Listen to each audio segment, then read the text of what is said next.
All right, so I'm going to try to talk as loud as I can. Hopefully you can hear me or not. But thanks for coming. Real quick introduction. This is Rob Simon, also known as Kickin' Chicken. He's got a really weird Twitter photo, so you can follow him on Twitter there. He's a penetration tester. He works for me at a Fortune 1000 company. He works in the application security group. And basically what we wanted to get out of this presentation was a lot of cool stuff around the home automation side, as well as the broadband over power. So we'll be talking a little bit about that. About me, I'm the creator of the Social Engineer Toolkit, Fast Track. I'm on the Backtrack development team. I'm a CISO for a Fortune 1000 company, and I give hugs. So if anybody wants to give a hug after my presentation, thought I did a good job, that's how I show it. Yay, DerbyCon! Also one of the founders of DerbyCon. So before we start, I do want to get an introduction. There's a person in the audience that works with me that has an extreme fear of people that brush their teeth, and I'm no joke. Just the talk of it makes them start to dry heave and throw up. So I've slipped in some pictures of people brushing their teeth. So that person gets up and walks out. You know exactly who it is, and we'll point at him and laugh at him. So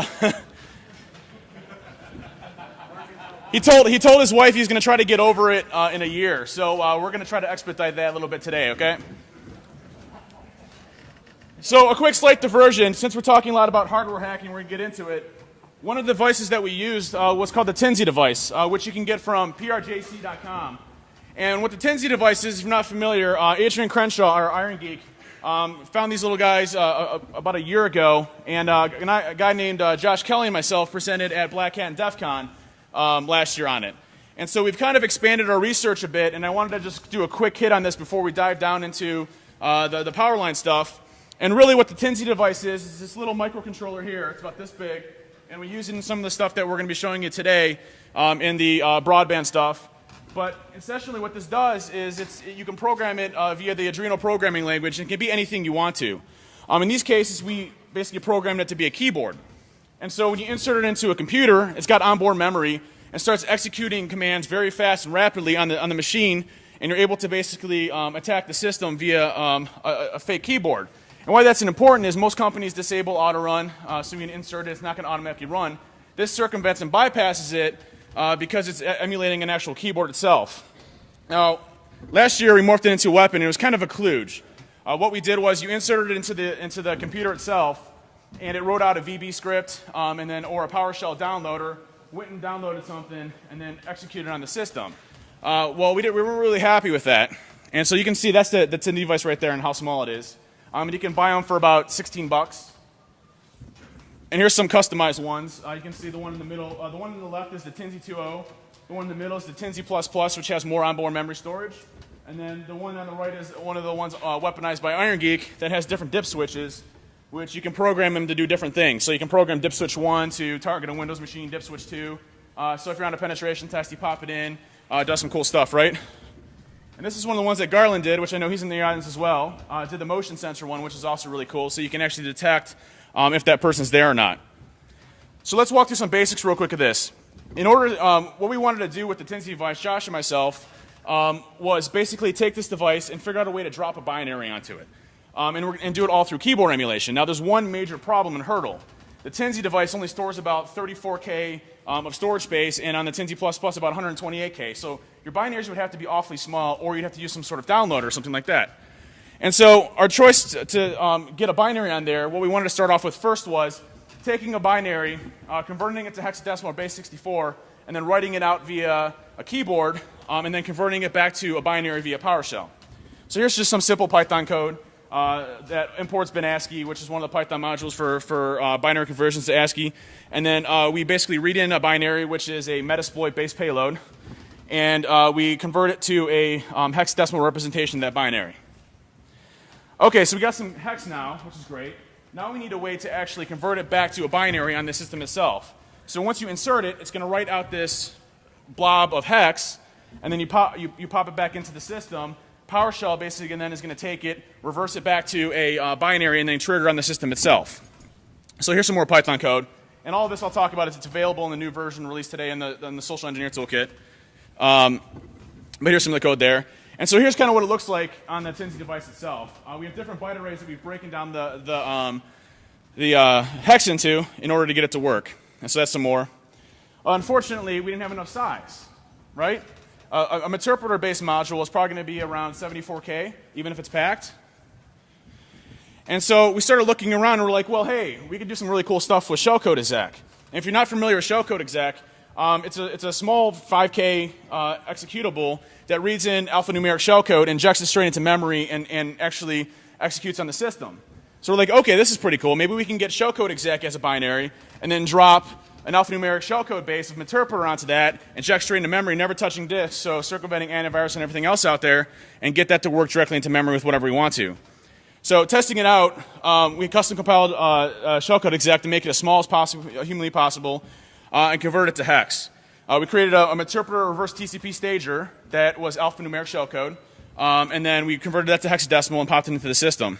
And just real quick, sorry. He hates the froth. That's what gets him. So that's the best one I could find.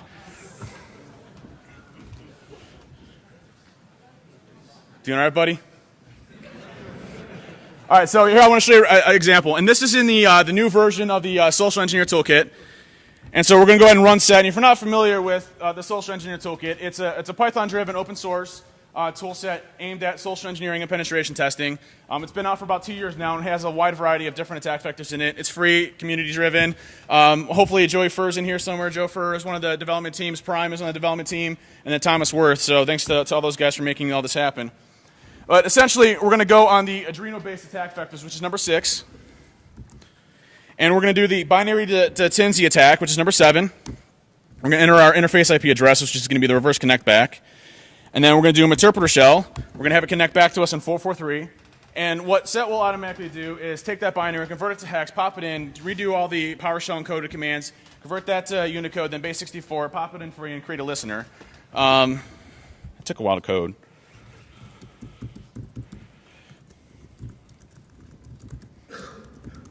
And then what I'm going to do is I'm going to copy this onto my Mac drive here, and then I'm going to upload it to my new TNZ device. Okay, so now here's the Adreno stuff right here. And this is all going to be a good precursor to what we're talking about again on the Powerline stuff. We're going to go ahead and compile it. I'm going to take a device right here, which is a TNZ device just modified a bit, to TNZ 2.0. Pop it in. Upload it. It's all right.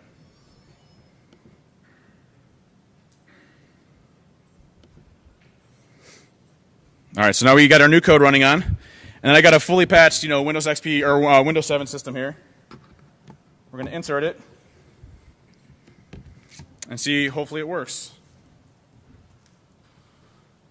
So again, this is all through keyboard emulation. You guys are going to see some cooler stuff than this. Right now, obviously, this is typing on the screen for everybody to see. I can't type that fast. I'm a pretty fast typer, but actually there was a 10 millisecond delay in there, so it can go faster. But we'll talk about something here in a second that's just going to blow your guys' mind. This is basically the trivial stuff compared to what Josh was able to do here in a few minutes. Yeah, we need something. I'll dance.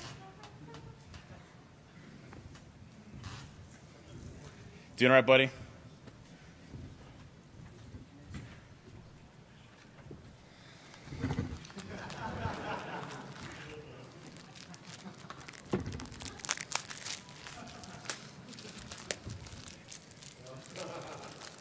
So it's doing its conversion and back to binary for us.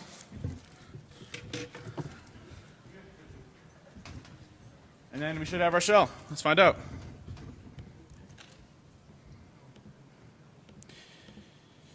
Alas, we got an interpreter shell.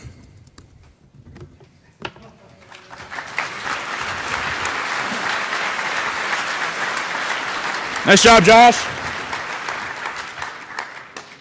Would you just pull out your baggers? Nothing yet.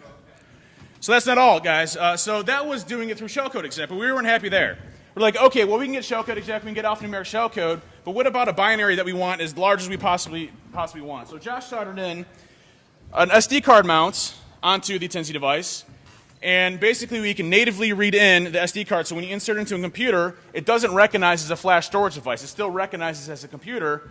The Arduino device then reads off of the SD card natively and starts writing that binary, that representation of hex onto that system as long as you want it to be. So now we can basically put a 16 gig file onto that system all through a Tensy device and all through keyboard emulation. So that's really not all.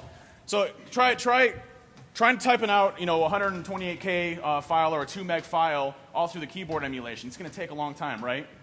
So Josh figured out as a way to open up a serial COM adapter and copy it over serially all through the native USB driver itself. So you plug it in, it rewrites itself as a COM driver, serial port, and then basically copies it over, and you have about a 2-second write out of a binary file versus about a 5-minute size of a binary file. So essentially, you can copy any binary over you want in any way, shape, or form.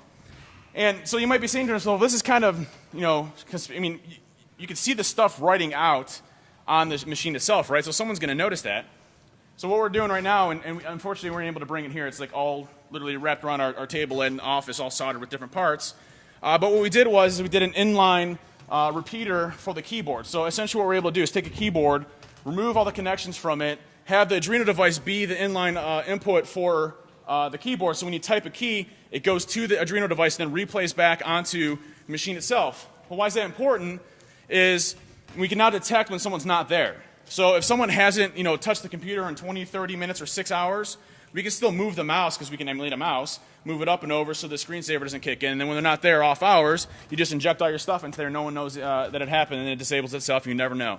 And so that's all easily concealable inside of the Tensy itself. And so that's us starting off with the basics. That's when we're trying to get the SD mount into place. And you can see we just started soldering a whole bunch of them. And that didn't go very far, but that's a free one for somebody. And that was the finished product. That's what it looks like right there. All right, so back to what we were talking about before. That was a good introduction to what we're talking about.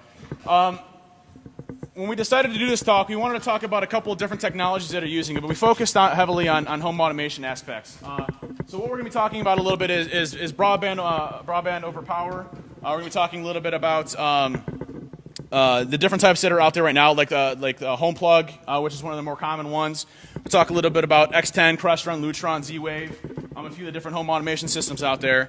And we'll be releasing some new tools and some new code out there for breaking them up a bit. And so a little bit about BPL. Broadband over power lines was really a standard that came out to transmit Ethernet-based signals over power lines, right? And you can get them at Best Buy. You can go to Best Buy and spend $100, and you have these two pieces of these two devices. One plugs into your outlet or your power jack upstairs or downstairs, and you plug another one up somewhere else, and it bridges the connection of Ethernet through those power lines. And so you can get pretty high speeds. I mean, I've seen anywhere from 35 to 40 megs per second to what they tout anywhere up to 365 megs per second all over power lines. It really depends on how much noise you have going through your power lines themselves. And so one of the more popular ones right now is the home plug, which is the standard that's essentially used for these new devices that are out right now. So normal wiring systems can transmit this in other standard powers. Now, the drawback is it's really hard to carry higher frequency ranges during these type of things. Most of the newer devices support 56-bit DES, and they also support AES as well. So the newer ones that you can find in Best Buy do support AES. Oh, gotcha. No problem. We're bouncing a bit. And it's also used a lot by the smart grid systems. There's a lot of foreign countries as well as third parties that like to use this because they don't have to invest in any type of existing infrastructure. So really, they can communicate via Ethernet-based systems all through power lines. And so the more the home ones, which we did a lot of research on, but they're also being used a lot in corporate environments for bridging networks, which we're not even seeing a lot of, or we're not even pen testing as attackers. They generally support DES, like I said, or AES. Keys for those AES keys are generally Linksys or whatever the manufacturer of them was. So the default password key for the AES encryptions are generally guessable. One cool one is the Netgear 500, which actually you can press a button that randomizes the AES security key between the two. Fortunately, they're not generally using FIPS-compliant base encryption key exchange, so you can actually intercept those if you want to.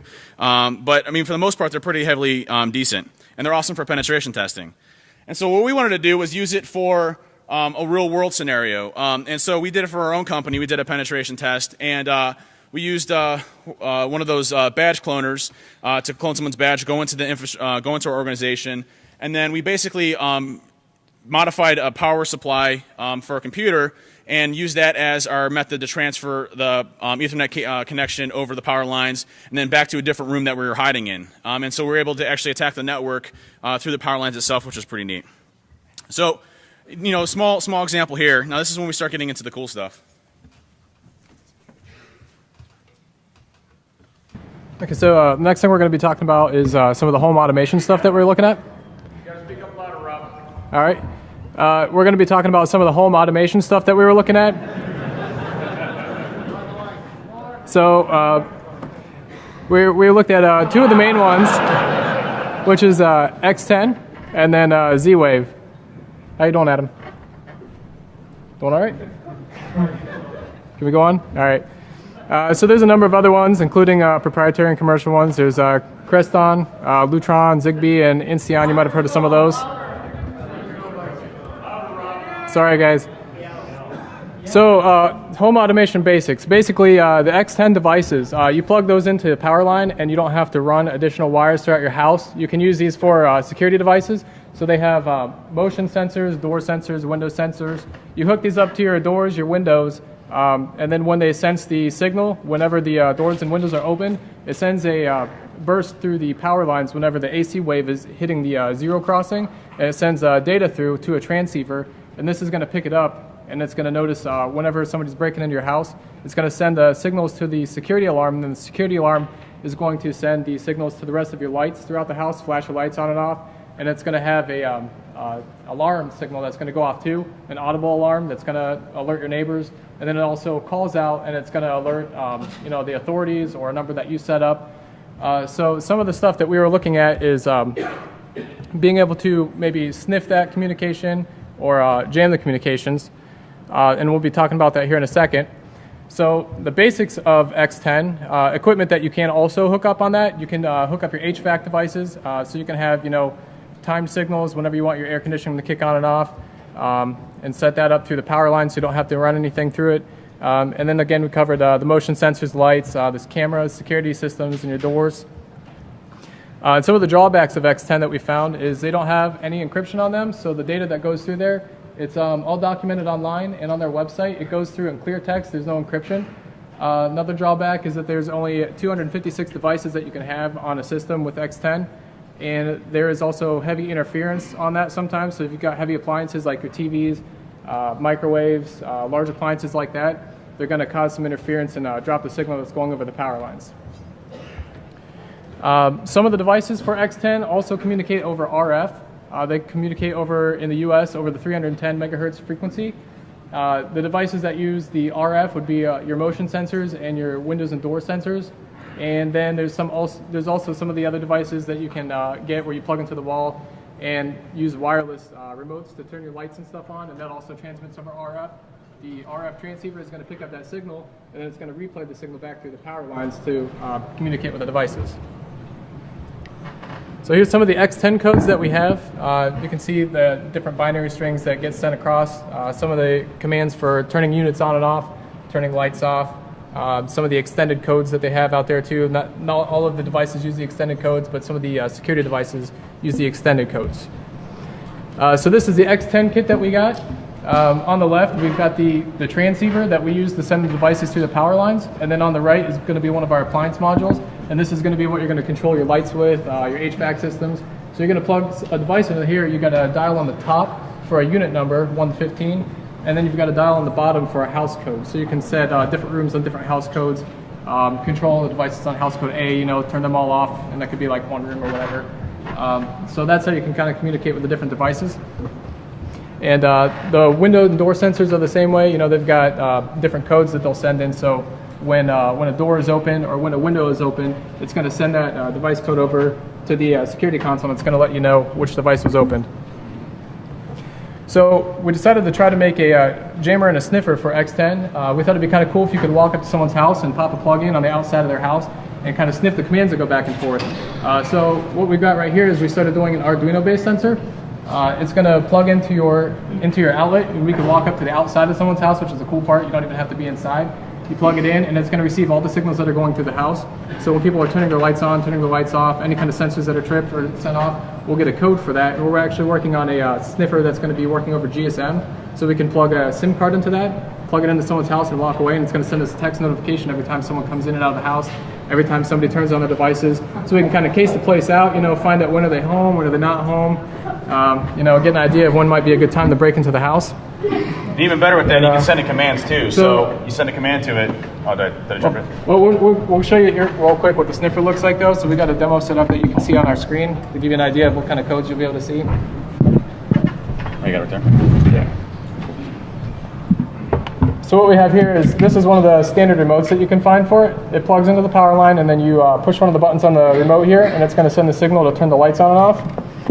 We did Christmas lights. Unfortunately, it's not Christmas in July, so we missed it by a little bit, but the spirit's there. So you can imagine, if somebody's tripping alarms or whatever, it's going to be sending these signals as well. So a good visible demonstration, we got some Christmas lights for you guys to see. So someone comes home, they send the signal to turn their lights on, and nothing happens. But the lights turn on, so that's good. So let's go double check this and make sure it's still running.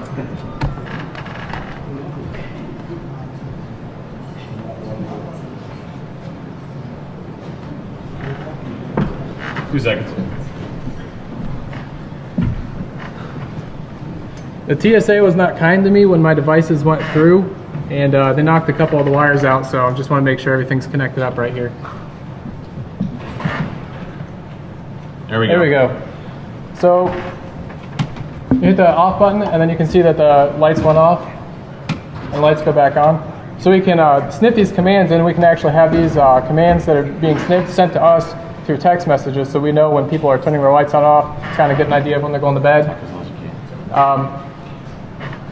And then, so these aren't actually hooked up to any other devices, but there's other commands on here, so we can sniff these as well. So any of the other devices that are being controlled will be able to see that. So think about it, in a large scenario, a lot of corporations are leveraging home automation aspects. You can essentially sniff their entire infrastructure and find out everything that's going on there. And we'll talk about the jammer in a second, but the ability to actually send messages over like a Verizon network or something like that to that device and start jamming it, i.e. security systems or those and walking into the infrastructure being undetected, is definitely a plausible situation. Get that back up. Yeah.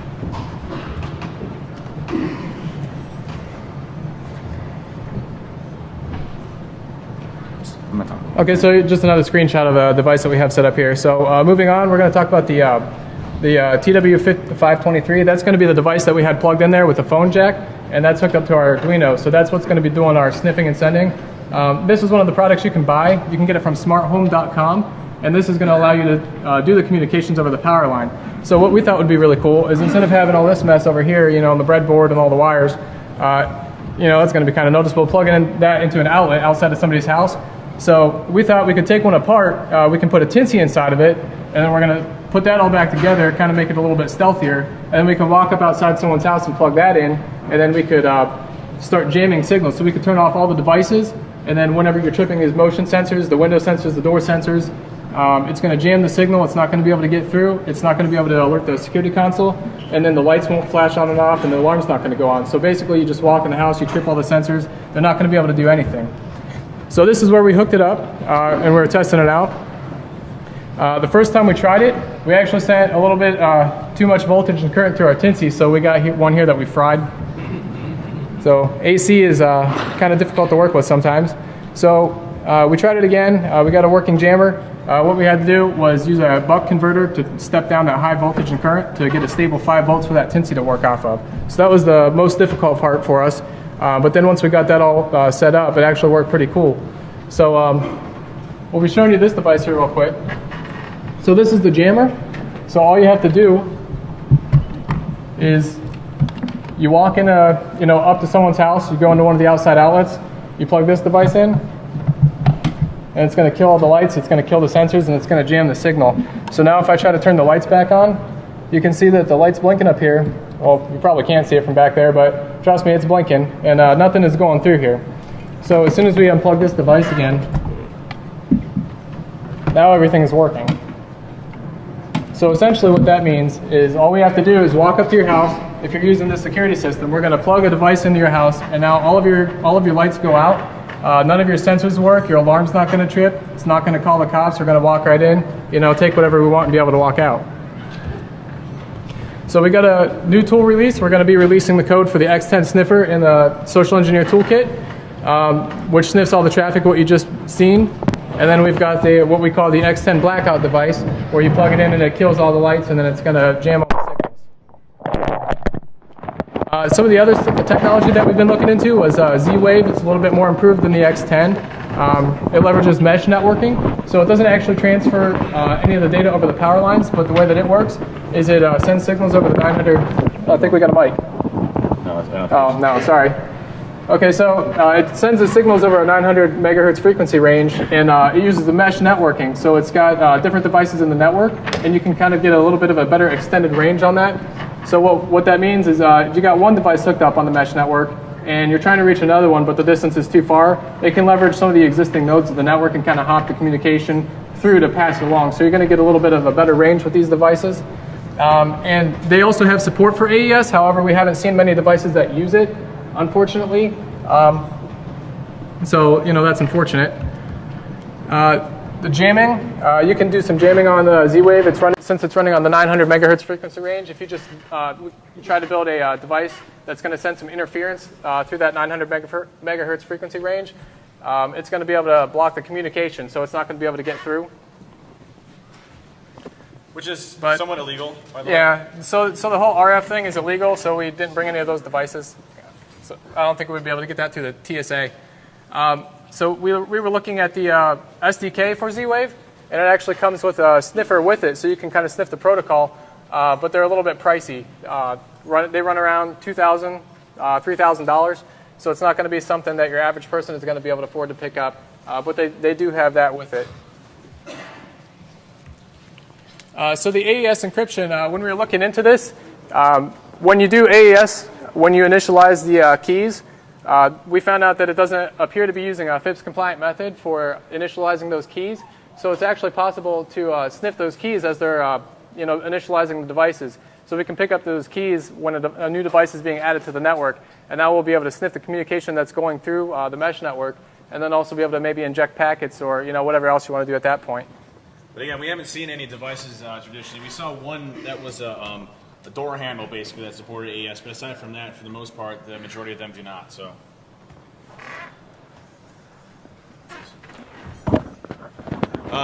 again, all of the stuff that you just saw here, the stuff for the Tenzi device, with the conversion to, I think I'm talking loud enough. What's that? Oh, gotcha.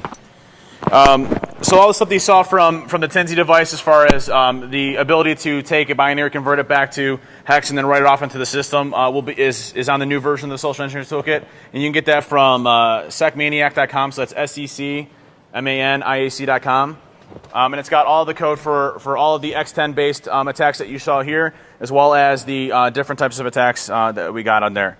Coming soon, we have a sniffer based on Z-Wave initialization keys, encryption keys. So basically, you'll be able to run that off of the network itself, and actually start to identify and spoof a Z-Wave based controller, and then basically it'll send it to the system for you. And then also, if you're interested in how we actually built these devices, we'll have a blog post that has exactly what we did in order to solder the devices on, the parts used to do it, everything like that. And it's very easy. I mean, it's not significantly challenging to do. So. Well, we ran a little fast in this one, but I just want to say to anybody, free hugs after this. I'm all for that. And check out Defcon. It's in Louisville, Kentucky. And thank you very much. Does anybody have any questions? Yes, sir, in the back.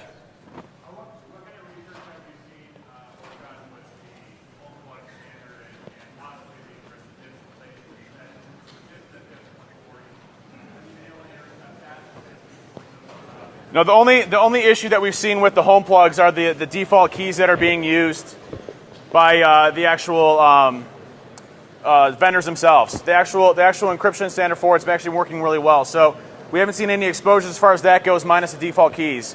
And like the Netgear 500 AVs, they randomize the shared keys per initialization, which is really good. Folks, if you guys can try to keep it down since we don't have mics, it'd be greatly appreciated.